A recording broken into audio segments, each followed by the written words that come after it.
one of our graduating seniors has probably the longest arc of history with OCC of all the rest. Matthew, you may be kind of right there with her, I'm not sure.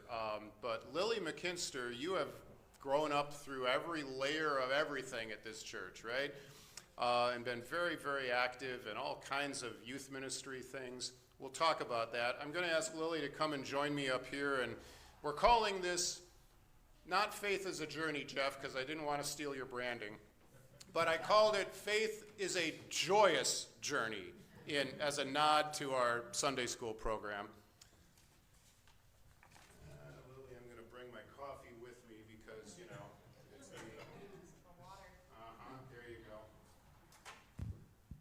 All right, so first of all, congratulations, right? This is a pretty exciting time. You've already introduced yourself to these nice folks, and you've already shared the very, very, very good news of not only where you're graduating from, but where you're going to, which is fantastic.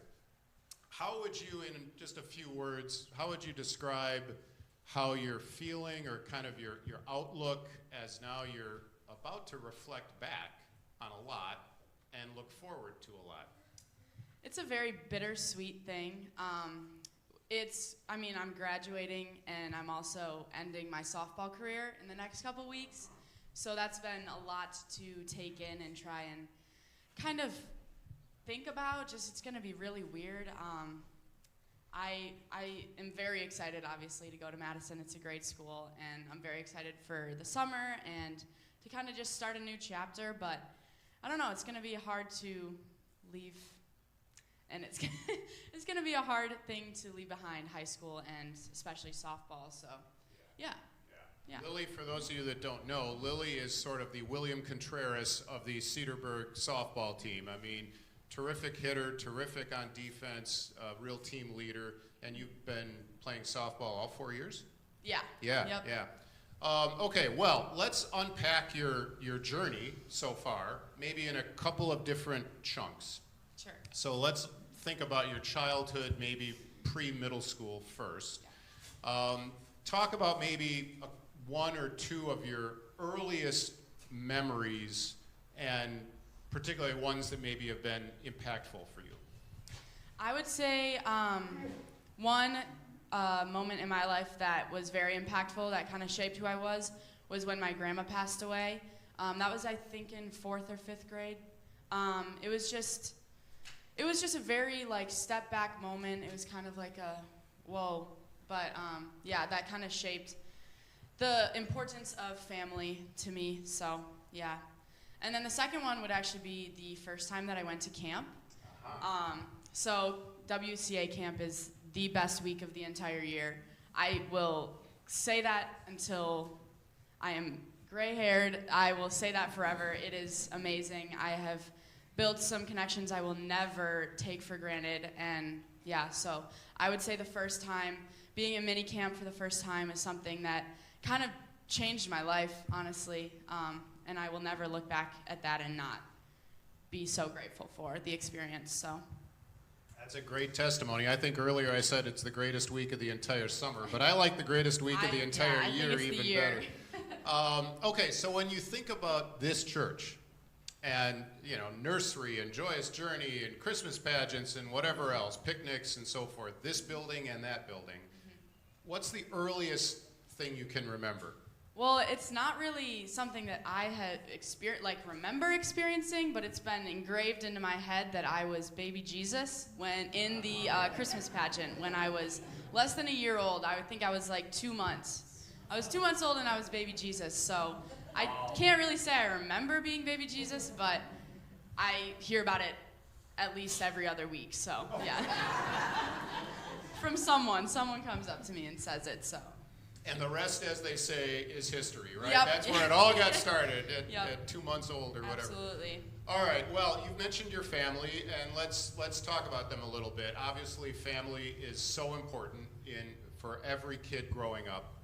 But when you particularly think about how you developed your sense of faith, your value system, the ideals that are important to you, what influence did your family have on all that?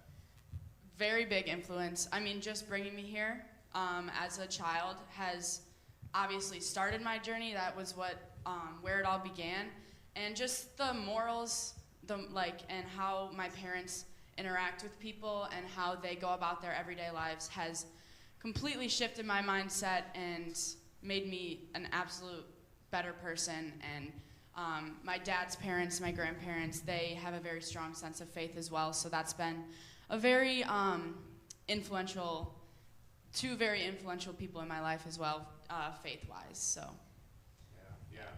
So both child psychologists and also like people that study youth ministry in Christian settings, they often argue that adolescence is about two things: finding your identity and finding where you belong. So let's kind of take those one at a time. For you, I mean, I think those of us that have known you for years, we know you are an incredibly gifted young lady. An amazing array of attributes, qualities, positive assets, all of that. So who or what kind of helped you discover all that? Who or what helped you find out who you are? I would say my parents, they tell me very often how unique I am and how rare, like they just always say it's rare for someone your age to like go about the things that you do the way you do. So that has been very like good to hear, just because it's just like I try so hard to be friends with everyone, just never have bad blood with anyone. So they have been super influential for that.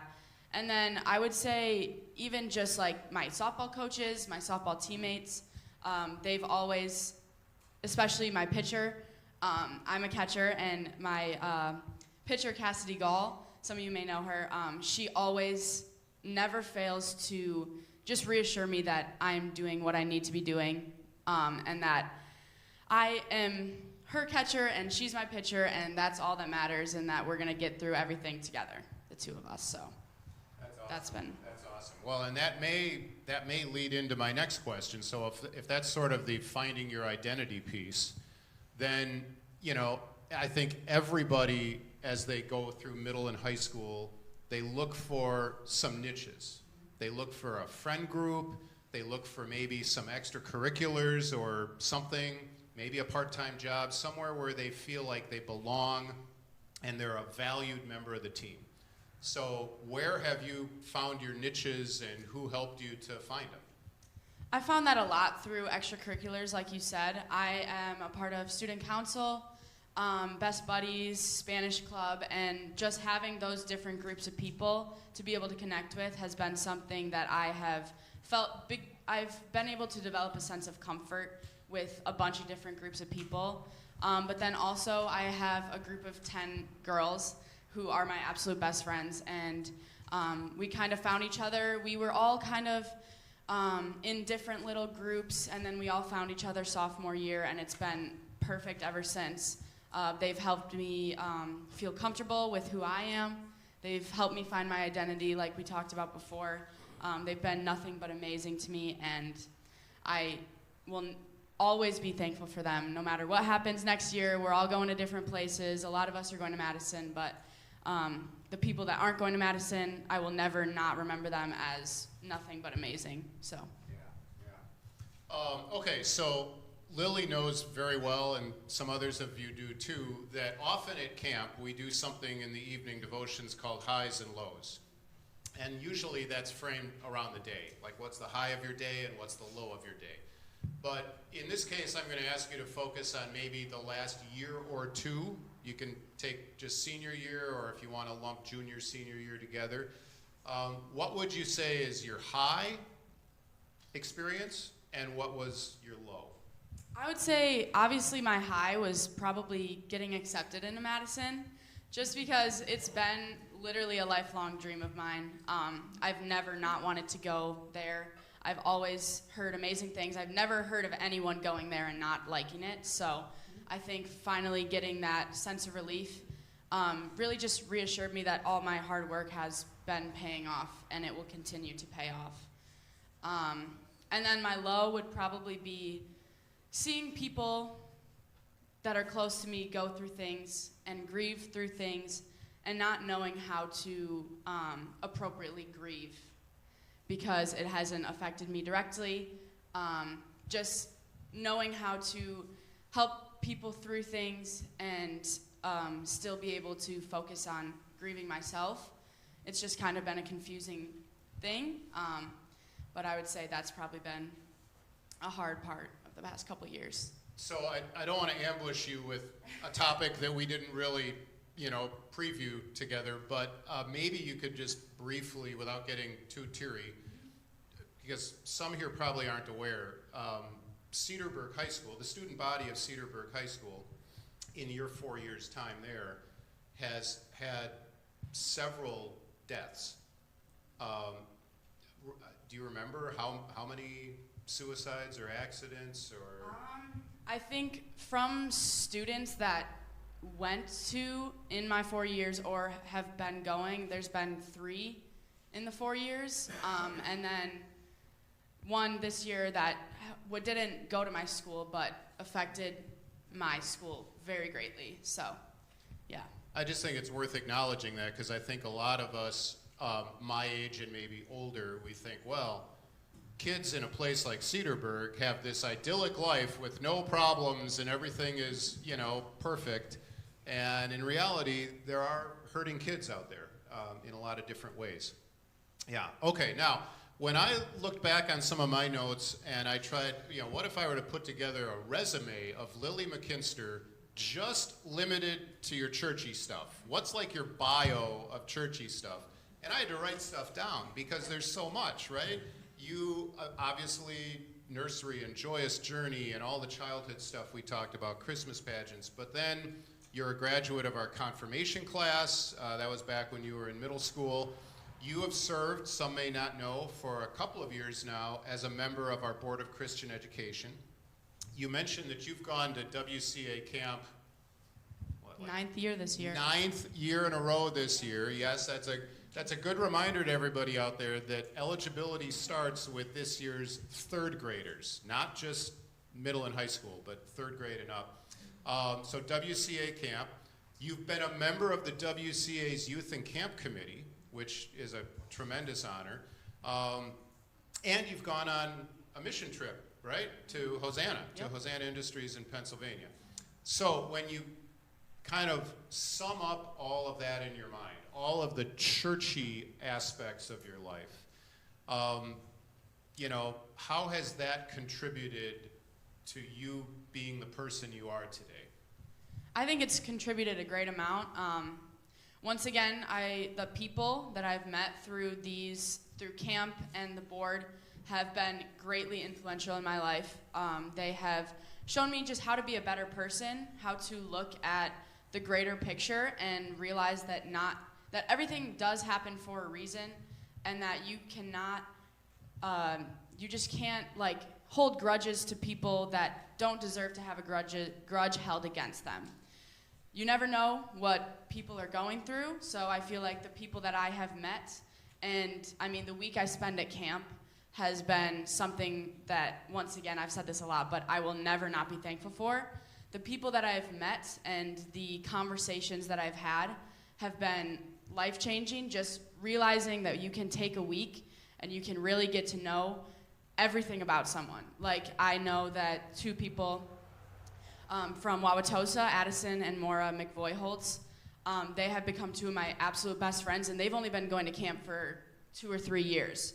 So spending a week with them once a year has changed me and changed how I look at the greater picture of life and how to go about every day. Yeah, no, that's amazing. All right, lightning round. Very short answers. I'm going to hit you with a bunch of quick questions. Name one thing that you've learned from your mom. The virtue of killing people with kindness. Nice. All right. How about your dad? He always says to me, have so much fun that it is funny. I can totally see that. Yep. Yeah. Okay, now you have an older sister, Maddie. Name one thing that you've learned from her. How to let the journey that you have gone through and your experiences shape who you are and what you believe. And so you also have an older brother, Bo, and he too obviously grew up here and did a ton of things, including camp and all of that. Went off, was in the Marines for a few years, and now is in Milwaukee. Name one thing that you've learned from him. How important it is to do what you want and what you need with your life and not let any silly expectations guide your life choices. I like silly expectations. Yeah. I'm going to remember that. Okay, what is your favorite hymn, or it can be more of a campy song about God, whatever. What's your favorite one? 10,000 Reasons is actually one of my top two, and the other one is How He Loves Us. Oh, yeah. That one always gets me at camp. I never fail to cry when that song comes on. It's a beautiful, beautiful song. All right, what's your favorite Bible passage? It's more of a verse, but Jeremiah 29:11.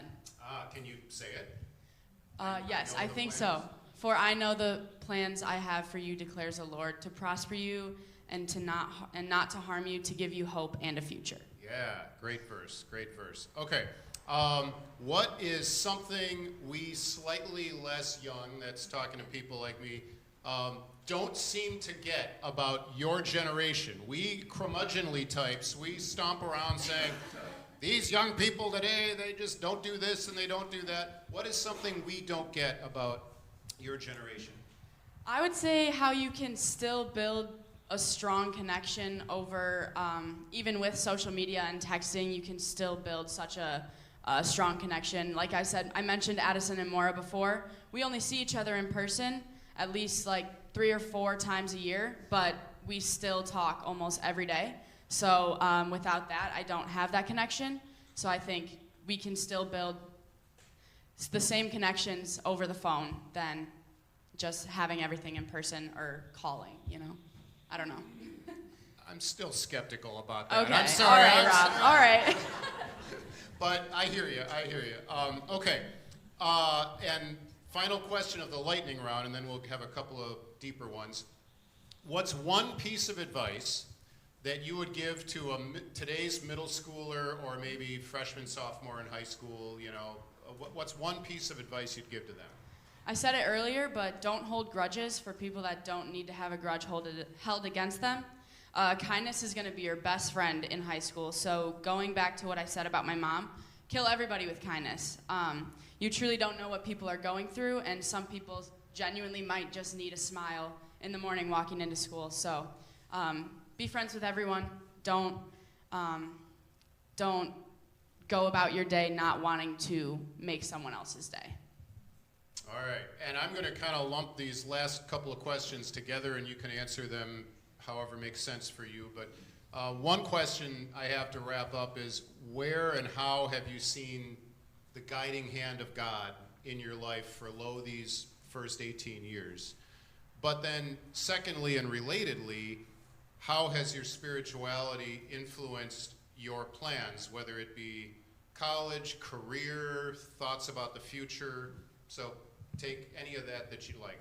I would say I have seen God's guiding hand in just the motivation to come to church. Just that isn't something that everybody has. So just having the motivation to come and interact with people, come and interact with Rob and the kids in the huddle, just the motivation to want to know more about God and let that guide myself in the decisions that I've made has been something that I have noticed over the past couple weeks especially. And then I would say my spirituality will affect my plans in the future, just because I need to be able to stay strong to what I know and what I've been learning and teaching myself throughout the past 18 years. I don't see any reason why what I believe has done me wrong in the past. So I'm not going to let anyone or anything in the future change that. So I will tell you, Lillie, as big a fan as I am of the UW-Madison, and of course I am, you will not probably go over there in late August or September and discover that the entire campus is a bunch of Christians standing around a campfire singing Kumbaya. That's not, you're going to enter into a very multi-everything, right? Somewhat multi-generational even these days, but certainly multicultural, multi-religious, multinational, multi-everything. And I feel so pleased and proud because I know that you are a shining light and you are reflecting God's light and God's love, and you will be going over there, and whoever you meet, whoever you interact with, your classes, outside of class, you will make us all proud, and you will make a positive impact on all of those that you meet. So we pray for God's blessing for you, and it is so gracious of you to be willing to do this and to sit down with us and share from your heart this morning. So thank you very much. Yes, thank you, everybody.